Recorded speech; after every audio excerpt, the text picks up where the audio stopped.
welcome to this edition of the Native News Update on this Thursday, September 30th. I'm your host for today's program, Paul DeMain.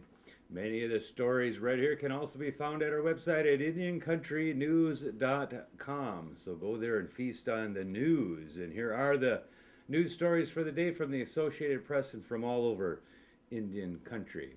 Kansas Attorney General Steve Six has asked the U.S. Department of Interior to reject an Oklahoma-based tribe's application to build a casino on 10.5 acres in suburban Wichita.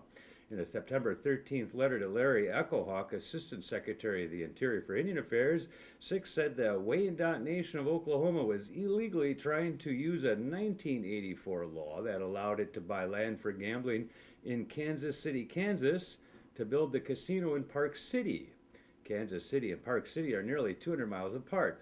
Congress passed the law after the tribe claimed it wasn't properly reimbursed for land the government took from it in Sandusky, Ohio in 1843. It allowed the tribe to use $100,000 in settlement monies to buy the land that could be used to put land in trust for a casino.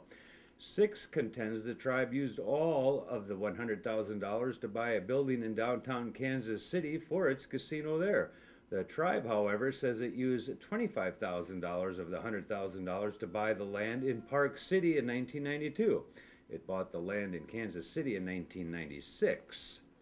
Less than 2 weeks after Louisiana State University announced plans to block off a 6,000-year-old Indian mound on football weekends to protect them from traffic, it took down the barricades.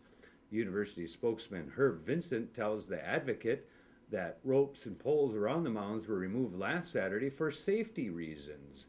Later that day, children used the signs reading, "Please do not slide on the mounds," and help preserve the mounds as sleds on the mounds.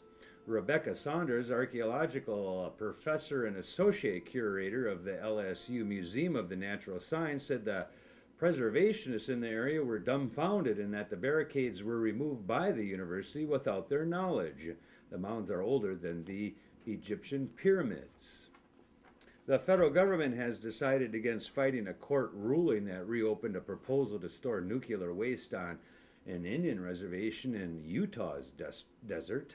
The Interior Department's decision to let a deadline for an appeal expire without filing one has angered Utah leaders who don't want a repository for spent fuel rods to sit 45 miles from Salt Lake City.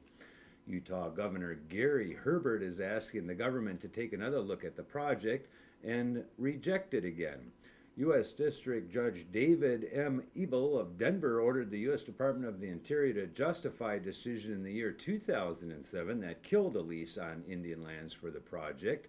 Ebel said the government's decision was arbitrary.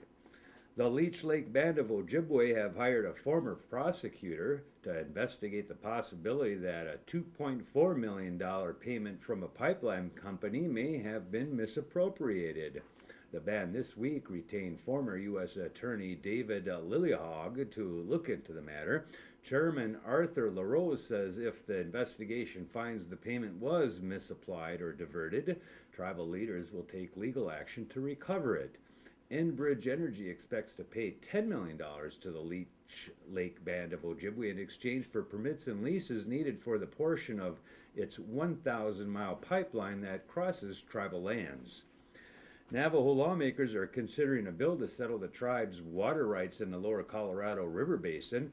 The proposed settlement would give the Navajo Nation 31,000 acre-feet of water a year from the Colorado River and the unappropriated flows from the Little Colorado River.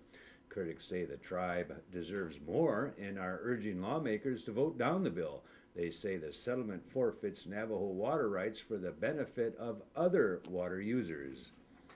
One of the 24 defendants caught up in a Four Corners bust of artifact trafficking says he can't be prosecuted for a collection of ancient jewelry found on private land.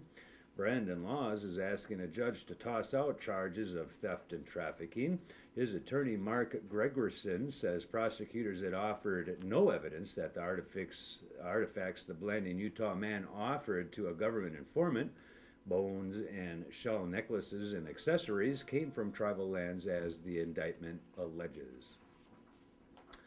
Barriers have been placed around a decaying 71-foot story pole on the Capitol campus in Olympia, Washington, while state officials decide whether it will be removed or restored.